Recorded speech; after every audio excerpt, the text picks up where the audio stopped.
Hello दोस्तों, आप सभी का एक बार फिर से चंद्र प्रकाश प्रजापति यूट्यूब चैनल पर स्वागत है। फ्रेंड्स, आज हमारा inspire scholarship Sunday doubt session 64 और आज की इस वीडियो में हम आप लोगों के डाउट्स क्लियर करने वाले हैं। सबसे पहले बात कर लेते हैं कुछ न्यू अपडेट्स की। और सबसे पहले आपको सभी को कॉन्ग्रेचुलेसन, जिनके भाई बहन, छोटे भाई बहन हैं या फिर जो स्टूडेंट खुद वीडियोज़ को देखते हैं, हमारे यूट्यूब चैनल पर जुड़े हुए हैं, जिन्होंने एक अच्छे अंक से हासिल करके यहाँ पे 12th हो या फिर 10th को पास किया है। आप सभी को बहुत बहुत कॉन्ग्रेचुलेसन। और यहाँ पर जैसे कि आपको पता है कि यूपी बोर्ड में अगर क्लास 10th की बात करें तो प्राची निगम ने इन्होंने टॉप किया है हाई स्कूल में 98.50% से। एंड 12th में बात करें तो शुभम वर्मा ने टॉप किया है इंटरमीडिएट एग्जामिनेशन 97.80% से। Both the students hello from Sita inter college से, दोनों ने टॉप किया है। और ये सीता इंटर कॉलेज के लिए, महमूदाबाद के लिए कोई नई बात नहीं है, वहाँ पहले से ही इस तरीके से होता चला आ रहा है और आगे भी होता रहा है। वहाँ का एजुकेशन लेवल काफ़ी अच्छा है। यूपी बोर्ड 2024 का रिजल्ट डिक्लेयर होते ही हमारे पास में बहुत ही ज़्यादा व्हाट्सअप मैसेज आए। स्टूडेंट ने अलग अलग क्वेरीज पूछी, किसी ने सिलेक्शन प्रोसेस पूछा तो किसी ने और भी बहुत सारे डाउट्स को यहाँ पे पूछे हुए हैं। तो यहाँ पे मैं एक चीज़ आपको बताना चाहूँगा कि यूपी बोर्ड में जो कट ऑफ रहती है इंस्पायर स्कॉलरशिप के लिए, ये हर साल कम ज़्यादा होती रहती है। किसी ईयर 80% रहती है तो किसी ईयर 80-81%, कभी 82, कभी 84, कभी 85, कभी 86, कभी कभी 79% भी रहती है। तो हमारा प्रॉपर सजेशन यही है कि जो भी स्टूडेंट क्लास 12th में 80% या 80% के ऊपर नंबर पाए हैं, उनको इंस्पायर स्कॉलरशिप का फॉर्म भरना चाहिए। भले ही उनका सिलेक्शन हो या ना हो, वो अलग बात है, क्योंकि अभी से फाइनल कट ऑफ आपको देखने को नहीं मिलने वाली है। फॉर्म लगभग सितंबर 2024 से भरे जाएंगे और इसके लिए ये ज़रूरी है कि आपको बीएससी ही करना पड़ेगा। ये इसमें कितना अमाउंट मिलता है, इसमें 80,000 rupees per annum per year के रेट से मिलता है 5 सालों के लिए, यानी कि पूरा एमएससी तक अगर आप करते हो तो उसमें आपको टोटल 4 लाख का यहाँ पे अमाउंट देखने को मिलता है। इसकी संपूर्ण जानकारी के लिए वीडियो के डिस्क्रिप्शन में आप विजिट करें, वीडियो देखिए, आपको पूरा समझ में आ जाएगा। तो चलिए फ्रेंड्स, यहाँ से हम कुछ डाउट्स को पिक कर लेते हैं। यहाँ पे पहला क्वेश्चन मनीषा यादव ने पूछा हुआ है। इनका क्वेश्चन है, सर जिसको इंस्पायर स्कॉलरशिप मिलती है उसको कॉलेज की नॉर्मल स्कॉलरशिप भी मिलती है, जिसको ये डाउट है वो वोट करें। देखिए, सबसे पहले मैं आपको बताना चाहूँगा कि अगर कोई भी स्टूडेंट है डाउट को पूछना चाहते हैं तो आप इसी वीडियो के नीचे कमेंट कर सकते हो। नेक्स्ट संडे डाउट सेशन में हम उसको जरूर दिखाने की पूरी कोशिश करते हैं। तो जैसे कि मनीषा का यहाँ पे डाउट है, इन्होंने पूछा कि इंस्पायर स्कॉलरशिप जिसको मिलती है वो कॉलेज की नॉर्मल स्कॉलरशिप ले सकते हैं या नहीं ले सकते हैं, कुछ इस प्रकार का इनका क्वेश्चन है। तो देखिए, मैं सबसे पहले रूल्स की बात करूं तो इंस्पायर डीएसटी के जो नॉर्म्स हैं, जो रूल्स हैं, उनके अकॉर्डिंग आप एक टाइम में सिर्फ एक ही स्कॉलरशिप ले सकते हो। आप दो स्कॉलरशिप एक सेम टाइम पे अवेल नहीं कर सकते हो। चाहे तो आप इंस्पायर ले लो या फिर इंस्पायर के अलावा जो अदर कोई भी स्कॉलरशिप है जो आपकी कॉलेज की तरफ से मिल रही है, आपकी स्टेट की तरफ से मिल रही है, आप उसको ले सकते हो। ये इंस्पायर का रूल है। लेकिन अब मैं बात करूँ यहाँ पे जो अभी करंट टाइम के जो सिचुएशन की अगर मैं बात करूँ तो सिचुएशन ये है कि बहुत सारे बच्चे हैं जो इंस्पायर स्कॉलरशिप के साथ साथ में अदर स्कॉलरशिप का भी बेनिफिट लिए हैं और ले रहे हैं। लेकिन इसका मतलब ये नहीं कि हमेशा फ्यूचर तक ऐसा ही चलता रहेगा। हो सकता है कभी भी डीएसटी इसके अगेंस्ट सख्त एक्शन ले सकते हैं। कभी भी ये स्थिति आ सकती है कि आपको एक स्कॉलरशिप कैंसिल करना पड़े, चाहे इंस्पायर करना पड़े या फिर आपकी जो स्टेट वाली कैंसिल करना पड़े। तो इसमें हमारे चैनल की तरफ से आपका यही सजेशन है कि अगर आपको इंस्पायर स्कॉलरशिप मिल रही है तो आपको कोई अदर स्कॉलरशिप लेने की कोई ज़रूरत नहीं है। एक अच्छा खासा अमाउंट जब आपको इंस्पायर की तरफ से मिल रहा है।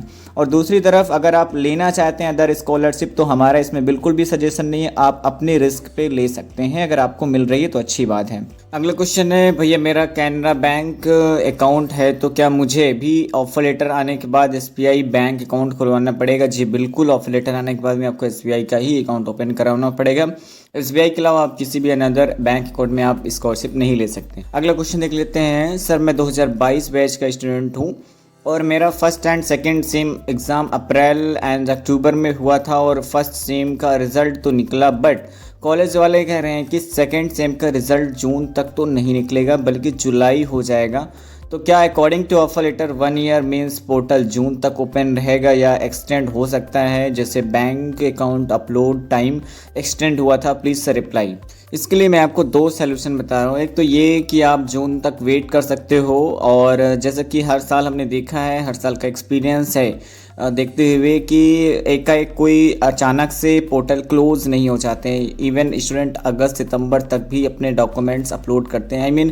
एक साल होने के बाद भी डॉक्यूमेंट्स अपलोड करते रहते हैं, पोर्टल क्लोज नहीं होता। बस दिक्कत बैंक अकाउंट में ही रहती है कि वही 6 मंथ के बाद या 8 मंथ्स के बाद में उसको लॉक कर दिया जाता है और फिर उसमें स्टूडेंट काफ़ी ज़्यादा परेशान हो जाते हैं। लेकिन बीएससी के डॉक्यूमेंट्स में तो ऐसा हमने बिल्कुल भी नहीं देखा अभी तक। और बात करें अगर और भी ज़्यादा सेफ्टी पर्पज़ के लिए कि अगर और भी ज़्यादा आप सिक्योर होना चाहते हो, टेंशन फ्री होना चाहते हो, तो उसके लिए एक बहुत ही अच्छा ऑप्शन है कि आपका जो फर्स्ट सेम का रिजल्ट आया है आप उसको प्लस परफॉर्मेंस रिपोर्ट को आप उसको अपलोड कर दीजिए। तो आपका परफॉर्मेंस रिपोर्ट तो एक्सेप्ट हो जाएगी और आपका रिवर्ट आ जाएगा कि आपको बोथ सेम का रिज़ल्ट अपलोड करना है। और आपकी मे बी जो 12th के बेस में 60,000 मिलते हैं वो भी आपको प्रोवाइड किए जाएंगे। उसके बाद में जब आपका सेकेंड सेम का रिज़ल्ट डिक्लेयर हो जाता है तो आप फर्स्ट एंड सेकेंड सेम दोनों के एक साथ अप्लाई कर दीजिएगा, अपलोड कर दीजिएगा।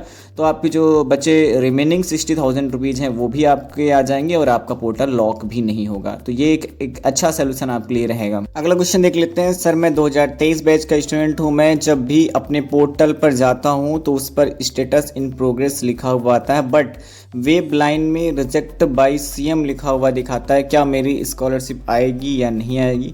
देखिए, मैं जो भी स्टूडेंट 2023 बैच के हैं उनके लिए बताना चाहूँगा कि ये सभी लोगों का दिखाएगा स्टेटस इन प्रोग्रेस।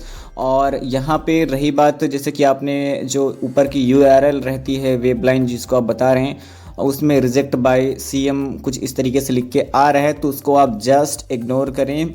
और ये बात मैं खुद एक्सपीरियंस के साथ में कह रहा हूँ, क्योंकि अभी पिछले साल जब 2022 बैच के बच्चों का ऑफर लेटर आने वाले थे, जब उनका स्टेटस इन प्रोग्रेस में वगैरह दिखा रहे थे, तो मैंने भी बहुत ही बच्चों का नोटिस किया था कि रिजेक्ट बाय सीएम दिखा रहा है। और बहुत ही बच्चों के नहीं, सभी में ऐसा ही दिख रहा था। और उसके बाद में जिनके अच्छे परसेंटेज थे, मार्क्स अच्छे थे, उनका ऑफर लेटर आया, और जिनके नहीं भी थे उनका रिजेक्ट हो गया। तो इसका मतलब ऊपर URL देख के आप ये नहीं डिसाइड कर सकते हो कि नहीं मेरा रिजेक्ट ही हो गया है, ऐसा बिल्कुल भी नहीं है। और स्टेटस लगभग ये आपका इन प्रोग्रेस में जून तक दिखाएगा, और जून 2024 में ही जो भी स्टूडेंट 2023 बैच के हैं, यानी कि जिन्होंने अपना 2023 में 12th पास आउट किया था, उनके ऑफर लेटर जून 2024 में ही आने की उम्मीद है। तो आप लोग चैनल पे बने रहिए, जस्ट आपको इंतज़ार ही करना है। अगला क्वेश्चन देख लेते हैं। भैया मैं 2023 बैच का स्टूडेंट हूँ। मेरा BSc फर्स्ट ईयर में एक सब्जेक्ट में बैक आ गई है। क्या मुझे स्कॉलरशिप आएगी या नहीं आएगी? आपको बताना चाहेंगे कि अगर आप अपना ये जो बैक वाला रिजल्ट है, अगर आप इसको अपलोड करेंगे जब भी परफॉर्मेंस रिपोर्ट एंड जो भी है, तो अपलोड करने के बाद में आपके 60,000 स्कॉलरशिप कट जाएगी और 60,000 आपको मिलेगी, जो कि 12th के बेसिस में रहती है, वो 60,000 आपको मिल जाएंगी। और जो BSc फर्स्ट ईयर के बेसिस में BSc सेकेंड ईयर की जो 60,000 मिलती है वो 60,000 आपकी कट जाएगी। लेकिन इसका मतलब ये नहीं कि परमानेंट आपकी स्कॉलरशिप डिसकंटिन्यू हो जाएगी, ऐसा बिल्कुल भी नहीं। आपका ओवरऑल 60,000 का ही नुकसान यहाँ पे होगा। जब आप BSc सेकेंड ईयर के डॉक्यूमेंट अपलोड करोगे तो आपकी स्कॉलरशिप, अगर BSc सेकेंड ईयर में अगर एक अच्छा परसेंटेज आप लेके आते हो, कोई एब्सेंट बैक वगैरह नहीं है, तो आपकी BSc सेकेंड ईयर के बेसिस में BSc फाइनल ईयर की 60,000 आपको स्कॉलरशिप देखने को मिलेगी। अगला क्वेश्चन देख लेते हैं। सर क्या मेंटरशिप प्रोजेक्ट सबमिट करने की फर्स्ट टाइम कोई लास्ट डेट आई है क्या? देखिए, मैं आपको बताना चाहूँगा, इंस्पायर्ड हिस्ट्री की तरफ से ऐसा कोई भी अनाउंसमेंट तो नहीं किया गया है, कोई भी डेडलाइन नहीं दी गई है कि इस डेट तक आपको प्रोजेक्ट सबमिट कर देना है। आप अभी भी प्रोजेक्ट को सबमिट कर सकते हो। और जबकि ऑफर लेटर में ये ज़रूर मेंशन है कि आपको एवरी ईयर आपको प्रोजेक्ट सबमिट करना होता है, हर साल आप प्रोजेक्ट को आपको सबमिट करना पड़ता है। फ्रेंड्स, आपको बताना चाहेंगे जो भी स्टूडेंट हमारे साथ में न्यू स्टूडेंट है, जो भी 12th 2024 में पास आउट किए हैं, या फिर जिन्होंने पहले से हमारे चैनल को ज्वाइन करके रखा हुआ है, कोई भी अगर डाउट है आपका छूट जाता है, यहाँ पे सॉल्व नहीं हो सकता है, तो आप हमें व्हाट्सअप मैसेज कर सकते हो। इस नंबर पर आप हमें कर सकते हो। हम पूरी कोशिश करेंगे आपको जल्द से जल्द रिप्लाई करने की, बस आपको थोड़ा सा पेशेंस रखना होगा रिप्लाई पाने के लिए। तो फ्रेंड्स, वीडियो कैसा लगा कमेंट करके जरूर बताइए। अगर आप हमारे यूट्यूब चैनल पर नए हो या फिर अभी तक आपने हमारे चैनल को सब्सक्राइब नहीं किया, तो आप प्लीज़ चैनल को सब्सक्राइब कर लीजिए। आपको आगे भी इंस्पायर स्कॉलरशिप से रिलेटेड वीडियोज़ मिलते रहेंगे। तो चलिए फ्रेंड्स, मिलते हैं नेक्स्ट वीडियो में।